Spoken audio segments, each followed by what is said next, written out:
Jail में रहे। जिस अदालत में केस लगा था उसमें 2 साल से ज़्यादा कोई जज ही तैनात नहीं किया गया। पूरे उनके ख़ानदान को केस में मुलव्वस किया गया, बीवी को, बच्चों को, भाइयों को, बहनों को। और जब उनकी रिटायरमेंट हो गई तो बेल उसके हफ्ते 10 दिन बाद बेल हो गई। उससे पहले 1 साल के करीब उनकी बेल एप्लीकेशन जो है वो चीफ जस्टिस पाकिस्तान के दफ्तर में पड़ी रही, उस पर कार्रवाई ना होने दी। ये क्यों हुआ, इसका जवाब देने से कोई कासिर है। फवाद साहब की जो ज़िंदगी पर असर पड़ा, ख़ानदान पर असर पड़ा, कारोबार पर असर पड़ा, उसका जवाब कौन देगा। जो उनको करियर पर असर पड़ा, जवाब कौन देगा। और ये 3 अफराद हैं जिनके नाम आते हैं और कोई भी जिम्मेदारी कबूल करने को तैयार नहीं है। एक इमरान खान साहब हैं जिनके दावे थे कि मैं एहतसाब कर रहा हूँ, लोगों को अंदर कर रहा हूँ। अब वो कहते हैं कि मैं नहीं करता था, मुशर्रफ साहब करते थे, अपने बाजवा साहब करते थे।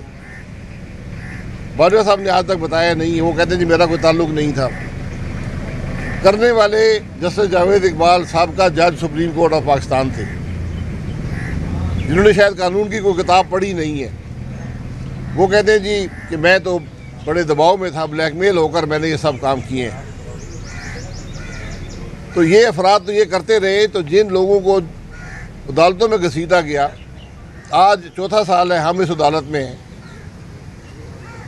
हम तो कहते हैं कि केस चलाएं, अब केस चलाते क्यों नहीं है। आज तक केस चला नहीं है।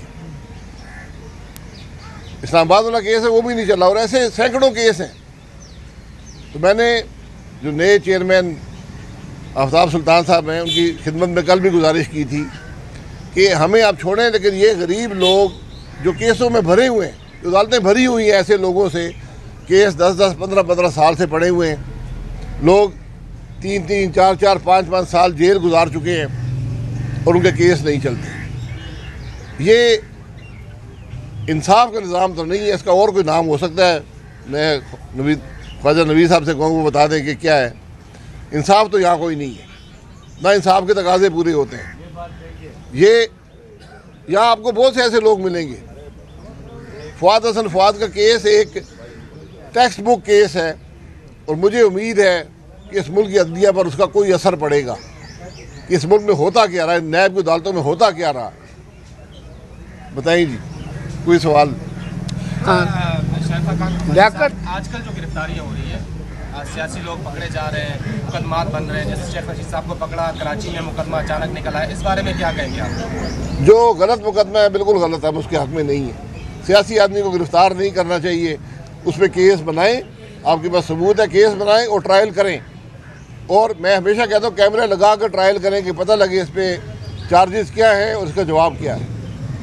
आप जब जिक्र करते हैं नैब का, तो जस्टिस जावेद इकबाल का जिक्र करते हैं कि उन्हें अब एतराफ़, आज तक किसी ने एतराफ़ किया कि उससे गलतियां हुई हैं। ठीक है, वो कई निजी महफिलों में कह देते होंगे मुझे ब्लैकमेल किया गया, लेकिन उनकी वजह से जो इस मुल्क में बिगाड़ पैदा हुआ, आप तवक्को रखते हैं वो खुद आगे एतराफ़ करने। एक आदमी सुप्रीम कोर्ट का जज रहा हो, उसको कानून का पता होना चाहिए, उसको इंसाफ के तकाज़ों का पता होना चाहिए। वो आदमी खुद इस इदारे का 4 साल इंचार्ज रहा, आखिरी वक्त तक डेली वेजेस पर भी काम करते रहे, उन्होंने नौकरी नहीं छोड़ी। तो उनको खुद इस बात का एहसास होना चाहिए कि मैंने क्या गलती की है, क्योंकि हमारा तो उनसे वादा है, उन्होंने हमारी गिरबान पे हाथ डाला है, हम उनकी गिरबान पे हाथ डालेंगे। कब डालेंगे? जहाँ भी मौका मिला। इस दुनिया में नहीं तो आखिर में एक इंसाफ के तकाजे तो पूरे होंगे ना। उनको कोई शर्म हया नहीं है, कोई उनके अंदर खौफ खुदा नहीं है कि नौकरियों के लिए आपने लोगों की ज़िंदगी तबाह की हैं। शाह साहब ये बताएं कि इलेक्शन वक्त में होने चाहिए, जो 90 दिन का कहा गया था पंजाब और केपी के इलेक्शन। ये इलेक्शन वक्त में होना चॉइस नहीं होती, आइन बड़ा वाज़ेह है। 90 दिन में इलेक्शन होंगे, असेंबली तहलील होती है, मुद्दत पूरी होती है, 60 दिन में इलेक्शन होंगे। तो इलेक्शन लाजमी होने चाहिए आप समझते हैं? मैं नहीं कहता हूँ, आइन कहता हूँ। आपका एक क्लिप सामने आया जिसमें आप कह रहे हैं कि इमरान खान ने मुझे तो वज़ीर-ए-आज़म बनने की कोई ऑफर नहीं की। मियाँ नवाज शरीफ ने अपनी जगह पे जब वो नाअहल करार दिए गए तो उन्होंने अपनी जगह पे आपको वज़ीर-ए-आज़म बना दिया था। क्या दोबारा आपको अगर नून लीग मुस्लिम लीग की तरफ से वज़ीर-ए-आज़म नॉमिनेट कर देती है तो फिर आप मरियम नवाज़ के साथ काम करेंगे? देखिए, आप बड़ी दूर ले गए बात। मुझे ना पहले कभी ख्वाहिश थी वज़ीर-ए-आज़म बनने की, ना आज ख्वाहिश है। और जो आज हालात हैं मुल्क के, उसमें आप वज़ीर-ए-आज़म बनना कोई कौन कबूल करेगा। इसलिए ये जो बात सवाल पूछा जाता है, मुझसे पूछा कि जी इमरान खान ने आपको वज़ीर-ए-आज़म की ऑफ़र की थी, मैं कही उसने नहीं की थी। तो अब अगर आप आज ऑफ़र कर रहे हैं तो मैं सोच लूँगा। अच्छा, एक आप लोगों ने एक पता नहीं वो थिंक टैंक है या प्रेशर ग्रुप बना रहे हैं, आप बलूचिस्तान में गए, आपकी हमने 2-3 प्रेस कॉन्फ्रेंस सुनी, उसमें आपने एक जुमला कहा कि जब तक लोगों को अपने नुमाइंदे खुद मुंतखब करने के मौका नहीं दिया जाएगा। बलूचिस्तान की आबादी जितनी है उससे ज़्यादा उनको डबल से ज़्यादा बजट मिलता है, लेकिन वही लोग आपके साथ भी बैठ रहे हैं, वही लोग पार्लियामेंट में जाते हैं जो आज तक बलूचिस्तान के अवाम का, बलूचिस्तान का साल कर रहे हैं, खाए पिए जा रहे, करोड़ों रुपए आते फंड लेके खा जाते हैं। वो आपके साथ बैठ के क्या होता है? खाए जाते हैं तो फिर नैब खामोश है। अगर नैब खामोश है तो फिर उनका एहतसाब करे ना। मैं यही कह रहा हूँ कि एहतसाब के जो इदारे हैं ये नाकाम हैं, ये सिर्फ सियासत चलाने के लिए होते हैं।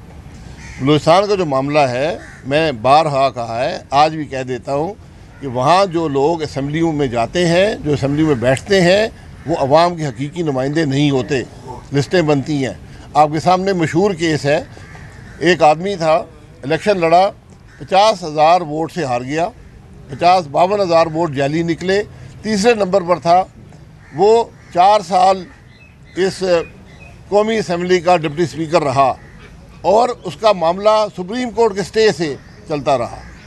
आज भी रशीद रसानी साहब कह रहे हैं मुझे इंसाफ कब मिलेगा, इलेक्शन तो वो जीते हुए थे। ये जो मामलात हैं, हमें इनसे बचना चाहिए।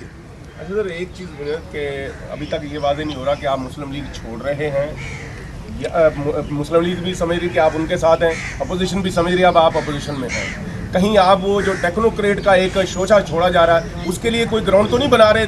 पता चले कल आप टेक्नोक्रेट के हेड बन के वज़ीर-ए-आज़म। मैं कम से कम 22 टीवी प्रोग्राम कर चुका हूँ, इन सब बातों की वजाहत कर चुका हूँ। मैंने ज़िंदगी में किसी टेक्नोक्रेट का हिस्सा, कोई इस्टेब्लिशमेंट के साथ में कभी नहीं चला। मेरा असूल बड़ा वाज़ेह है कि पार्टी में एक चेंज आई है। मरीम नवाज़ साहबा जो हैं उनको लीडरशिप रोल में लाया गया है। मैं पार्टी के साथ हूँ, इसी पार्टी में आया था 35 साल पहले और यहाँ से घर जाऊँगा, कोई और जगह मेरे पास नहीं है। पार्टी के लिए काम करूँगा, जब जो पार्टी जिम्मेदारी देगी मैं उसके लिए हाजिर हूँ। अच्छा साहब, ये बताएं कि एपीसी होने जा रही है, उसमें जो है वो इमरान खान को दावत दी जा रही है। क्या समझते हैं इमरान खान को इस एपीसी में आना चाहिए? जिस तरीके से कल तहरीक इंसाफ के लोग कह रहे हैं कि इमरान खान जो है वो सरप्राइज़ दे सकते हैं, एपीसी में जा सकते हैं। एपीसी में जाना सरप्राइज़ नहीं होगा, एपीसी में ना जाना मेरे लिए सरप्राइज़ होगा, क्योंकि मामलात मुल्क के हैं।